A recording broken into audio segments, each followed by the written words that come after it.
యెహోవా మందిరమునకు వెళ్ళుదమని జనులు నాతో అన్నప్పుడు నేను సంతోషించి తిని. యెరూషలేము బాగుగా కట్టబడిన పట్టణమా, నీవు కట్టబడి ఉన్నావు.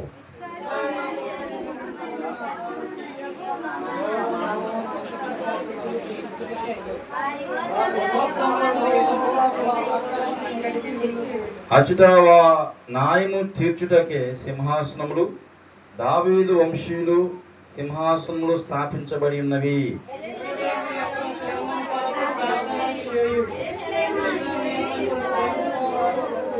నీ ప్రాకారంలో నెమ్మది కలుగును గాక, నీ నగరులో క్షేమముండును గాక.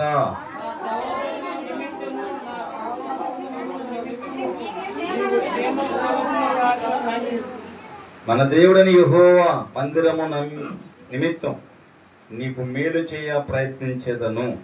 9వ వచనం అందరూ కలిసి చూద్దాం. మన దేవుడని యెహోవా మందిరము నిమిత్తం నీకు మేలు చేయ ప్రయత్నించేదను. దేవుడు తన కీర్తన భాగాన్ని దీవించును గాక.